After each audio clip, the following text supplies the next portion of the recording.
नमस्कार दोस्तों।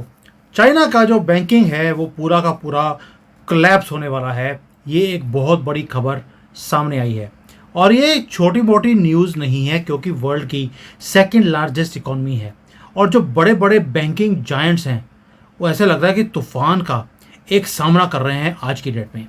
और इसी के ऊपर बड़ी डिटेल में बात करेंगे और ये भारत के लिए भी कैसे नुकसान या फायदे की चीज़ हो सकती है, कैसे हम इसका एडवांटेज ले सकते हैं, इंक्लूडिंग आवर बिजनेस पीपल। इसके ऊपर डिटेल में बात करते हैं। देखिए, आज एक तूफान है चाइना के अंदर और ऐसे लगता है कि वो तूफान की जो लहरें हैं वो भारत तक भी पहुंचेंगी। इसीलिए ये वीडियो बना रहा हूँ। इसलिए नहीं कि चाइना में सब कुछ डूब रहा है आप भांडे डालें, और भाई इफेक्ट हमें कैसे करेगा वो भी समझना बड़ा ही ज़रूरी है। क्यों? क्योंकि चाइना एक इकोनॉमिक पावर हाउस भी है आज की डेट में। और यहाँ पे जो बैंकिंग है, हमने सुना है कि बैंक्स डूबने शुरू हो गए हैं। छोटे मोटे जो बैंक्स थे, कोऑपरेटिव बैंक्स थे, वो बंद हो रहे थे।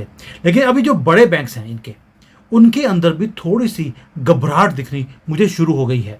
और ट्रस्ट मी, अगर चाइना के अंदर पहले बोलते थे कि अगर यूएसए थोड़ी सी छींक भी मारता है तो पूरे दुनिया को, यानी कि पूरे दुनिया की इकोनॉमी को कोल्ड होना शुरू हो जाता है, अभी वो चाइना के साथ भी वही चीज़ शुरू हो गई। अब हुआ क्या है, जो चाइना के 5 बड़े बैंक हैं उनकी 5 बहुत बड़ी बड़ी प्रॉब्लम्स उनके सामने आ गई हैं।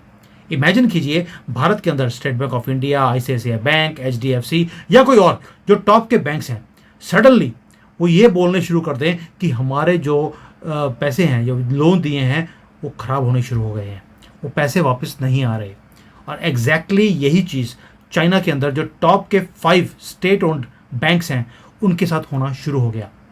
और जो बैड लोन्स हैं यहाँ पर, उनकी वैल्यू 1.3 ट्रिलियन युआन से भी ज़्यादा बढ़ गई है। यानी कि 1.5 लाख करोड़ रुपए के तो इनके एकदम से नए बैड लोन्स हो गए हैं, जो लोग पैसे लेकर वैसे वापस ही नहीं कर पा रहे बैंक्स को। ये ऐसे लगता है कि जैसे कि आपका कोई अंकल हो, बड़ा ही अमीर हो, और अगले दिन वो बोल दे कि भाई मैं डूब गया, मेरी लुटिया लुट गई। ये वो वाला हाल हो गया है। अब कौन से सेक्टर है जहाँ पे पैसे बैंकों के मर रहे हैं, ये भी समझना बड़ा ज़रूरी है। सबसे पहला है हॉस्पिटैलिटी। यानी कि हॉस्पिटैलिटी का मतलब हॉस्पिटल नहीं है, हॉस्पिटैलिटी का मतलब है होटल्स हैं, रेस्टोरेंट्स हैं, वो सारे के सारे, every second restaurant is closing down. अब जब भी मार्केट में जाएंगे आपको नया रेस्टोरेंट खुला होगा, पुराने वाला बंद हो गया। होटल्स हैं बंद पड़े हैं, खाली पड़े हैं, कंजम्पशन ही नहीं है, क्योंकि बिजनेस कम है तो लोग बिजनेस के ट्रेवल्स भी कर नहीं रहे, इसलिए होटल्स का भी बुरा हाल है। और आपको मालूम है कि भारत के अंदर भी जो होटल्स थे, रेस्टोरेंट्स थे, जब कोविड-19 था इनकी बुरी हालत थी। कई होटल्स, बड़े पुराने पुराने चेन्स भी भारत में बंद हो गए।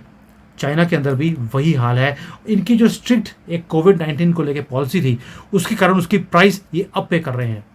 जो इनका बहुत बड़ा बैंक है, एक बैंक ऑफ कम्युनिकेशंस, उसके जो बैड लोन्स हैं 22% इंक्रीज हो गए हैं सिर्फ होटल और रेस्टोरेंट से।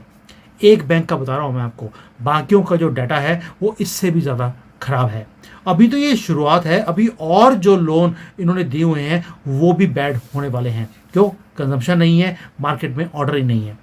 आप सोच के देखिए कि यहाँ पर जो बैंक्स हैं उनका हाल वे ऐसा लगता है कि एक तूफान आया है और जो लंबी सी बिल्डिंग है वो ऐसे हिल रही है, स्काई स्केपर्स जिसको बोलते हैं।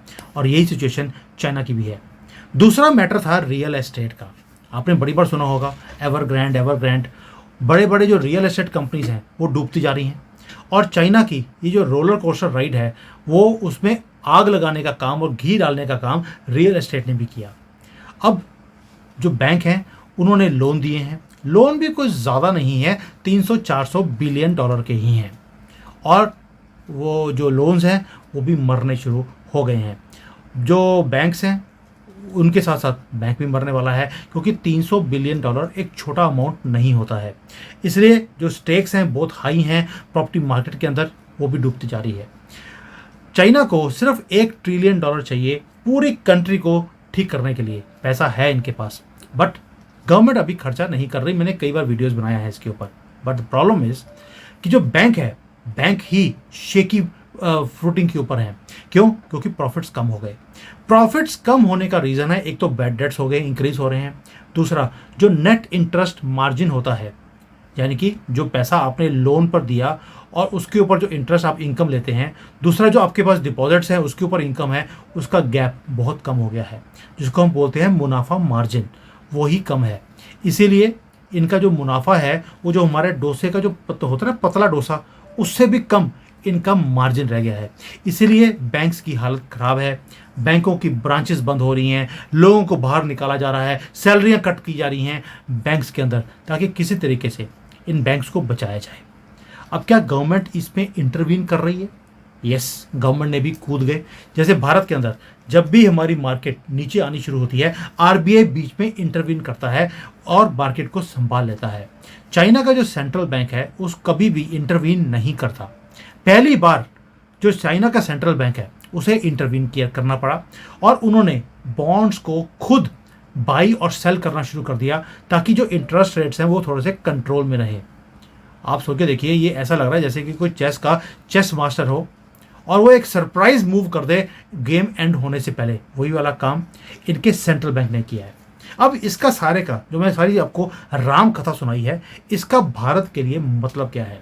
अब आप कई लोग बोलेंगे सानू की चाइना में जो हो रहा है, बैंक डूब रहे हैं, ये तो बड़ी अच्छी न्यूज़ है। दोस्तों, इतना आसान नहीं है। ये पूरी दुनिया एक ग्लोबल ट्रेड के साथ चिपकी हुई है। कमोडिटी प्राइसेस हैं, वैल्यू ऑफ द रुपी है, ये सारा कुछ एक दूसरे के साथ इंटर रिलेटेड है। अगर चाइना में स्पेंडिंग कम होगी, यहाँ पर बैंक डूबेंगे, उसका इम्पैक्ट हमारे पास भी आएगा। हमारे जो स्मार्टफोन्स हैं, हमारे जो एक्सपोर्ट की मार्केट है, वो भी इफेक्ट होती है। यानी कि हमारा ढांचा भी कहीं ना कहीं हिलता है। अब सिल्वर लाइनिंग क्या है? ऐसा नहीं है कि सब कुछ डूब रहा है, अगले दिन अगले महीने इनके टुकड़े हो जाएंगे, ऐसा कुछ भी नहीं होने वाला। लेकिन जो बैंक है उन्होंने एक नया रास्ता निकाल दिया। हम बोलते हैं कि जब भी प्रॉब्लम आती है तो नए एवेन्यूज़ आप ढूंढने शुरू करते हैं। जो यहाँ के बैंक्स हैं, इन्होंने इंश्योरेंस है, म्यूचुअल फंड्स हैं, इसके अंदर इन्होंने पैसे बनाने के तरीके निकालने शुरू कर दिए। जैसे भारत में है, आप आईसीआईसीआई बैंक में चले जाइए, एचडीएफसी चले जाइए, कोई भी और प्राइवेट बैंक है, वो आज इंश्योरेंस बेच रहे होते हैं। वो बोलेंगे आपको इस स्कीम में आप पैसे लगा लीजिए, वो स्टॉक बेच रहे होते हैं। वही काम अब यहाँ के लोगों ने भी करना शुरू कर दिया, यानी कि बैंकों ने करना शुरू कर दिया। Asset management, wealth management, trade finance, ये काम वो थे जो पहले बैंक्स नहीं करते थे चाइना में, अब उन्होंने उसको करना शुरू कर दिया है। जैसे कि एक कोई मॉल के अंदर एक नई दुकान खुल जाए, जब या कुछ उन्होंने डिज़ाइनिंग करनी शुरू कर दे ताकि कस्टमर्स आकर अट्रैक्ट हों, वही काम यहाँ के बैंकों ने करना शुरू कर दिया। अब आगे होगा क्या? चाइना जो है आज की डेट में चैलेंजेस के साथ घिरा हुआ है। वर्ल्ड पूरा चाइना को देख रहा है। भारत बड़े ही कॉशियसली अपॉर्चुनिटी को ढूंढ रहा है कि मैं पैसे कैसे बनाऊं। मैं आपको एक ही चीज़ बोल सकता हूं कि जो बिजनेसमैन है भारत के, वो अब चाइना के ट्रिप्स लगाने उन्होंने शुरू कर दिए, क्योंकि इन्हें मालूम है कि अब हम डील कर सकते हैं। पैसा फेंकते हैं, पैसा दिखाकर आप जितना मर्जी डिस्काउंट इनसे ले लीजिए। रॉ मटेरियल कॉस्ट से भी कम प्राइस में आजकल चाइना से माल मिलना शुरू हो गया और वो लोग पैसे लेकर इमीडिएटली बैंकों को वापस कर रहे हैं। क्यों? ना तो जो कंट्री है वो चाहती है कि चाइना कभी भी हल्का सा लुढ़के और नीचे गिर जाए, और यहाँ के बिजनेसमैन हैं वो अपने आप को बचाने में लगे हैं, और इसीलिए गवर्नमेंट भी चाहती है कि लोग अपने आप को बचाने का रास्ता खुद निकालें, और एंड में अगर ज़रूरत पड़ेगी तो हम बीच में इंटरवीन कर लेंगे। तो दोस्तों, एक चीज़ तो ये है कि नेक्स्ट टाइम अगर कभी भी आप सुनते हैं कि चाइना की इकॉनमी डूब गई है, बैंक बंद हो रहे हैं, बस अगले महीने ये टूट जाएंगे, इनके 10 टुकड़े हो जाएंगे, एक चीज़ याद रखना कि जब बड़ी कंट्री को डूबती है उसके साथ बहुत लोग हैं वो साथ में डूब जाते हैं। मैं एग्जांपल देता हूँ।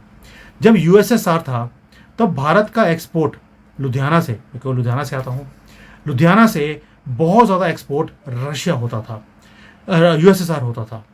जब यूएसएसआर डूबा तो बहुत बड़े बड़े जो घर थे टेक्सटाइल के, जो लुधियाना में थे, वो भी मर गए।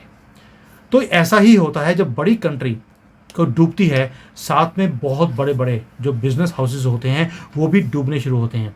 और हमारी जो सिचुएशन थी कंट्री की, वो ऐसी हो गई थी कि सोना गिरवी रखना पड़ गया था उस टाइम पर। और बड़े रीजन थे, बट ये भी एक रीज़न था। तो दोस्तों, you should always stay informed and remember one thing, ये ग्लोबल जो फाइनेंस है ये सारा इंटरकनेक्टेड है। ग्रेट वॉल ऑफ चाइना के साथ भी, गेटवे ऑफ इंडिया के साथ भी। अगर भारत में कुछ होता है तो चाइना में फ़र्क पड़ता है, चाइना में कुछ होगा तो भारत को भी फ़र्क पड़ेगा। चाइनीज़ के जो बैंक्स हैं इनके प्रॉफिट मार्जिन्स इतने ज़्यादा प्रेशर के अंदर हैं कि आपको मैं बता नहीं सकता हूँ।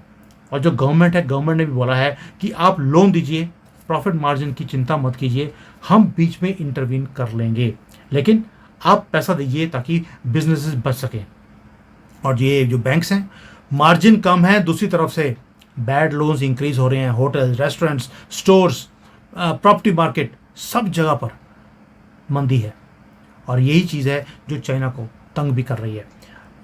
ऊपर से सोने पे सुहागा ये हो गया कि जो कंज्यूमर स्पेंडिंग है, या कि लोग जो हैं खर्चा ही नहीं कर रहे, उससे जो बिजनेसेस हैं वो और उनकी प्रॉफिटेबिलिटी कम होती जा रही है। तो दोस्तों ये न्यूज़ थी एक, जो मैं बोलूँगा मज़ेदार भी है और मज़ेदार नहीं भी है, क्योंकि ये हमें भी इफ़ेक्ट करती है। But as far as China is concern, इनकी दाद देनी पड़ेगी आपको एक चीज़ की, कि जैसे ही इन्होंने देखा कि भाई छोटे बैंक बंद हो रहे हैं, इन्होंने छोटे बैंकों को बड़े बैंक के साथ मर्ज करना शुरू कर दिया। यानी कि इन्होंने देखा कि भारत की जो गवर्नमेंट है, मोदी जी की गवर्नमेंट ने पिछले 10 सालों में छोटे छोटे जो स्ट्रगलिंग बैंक्स थे उनको लेकर बड़े बैंक्स में मर्ज करना शुरू कर दिया। बड़े बैंक जो हैं उनका जो प्रॉफिट मार्जिन था वो कम हो गया, क्योंकि लॉसेस लेकर आए थे ये छोटे बैंक्स, तो उनको एडजस्ट करना पड़ा। बट अल्टीमेटली वो बैंक और बड़े हो गए और उन्होंने अपने आप को सस्टेन कर लिया। कंट्रीज ऐसे ही अपने आप को आगे लेके चलती हैं। चाइना ने भारत से ये चीज़ सीख ली है और इन्होंने अब एक दूसरे के साथ मिक्स कर इन्होंने बड़े बैंक्स ने छोटे बैंक्स को मर्ज करके अपने आप को आगे लेके जाने की इन्होंने एक मुहिम शुरू कर ली, और ऐसा भी होना भी चाहिए। बट इसके ऊपर मेरी एक कड़ी नज़र रखी हुई है। क्यों? मैं उस दिन की वेट कर रहा हूँ कि चाइनीज़ गवर्नमेंट जो है वो कौन सी पॉलिसी लेकर आएगी जिससे यहाँ पर इकोनॉमी को पुश किया जाएगा, ऊपर को बैंक्स को बचाया जाएगा और कंट्री को भी एक स्टीयर करेंगे अगले लेवल तक ले जाने के लिए।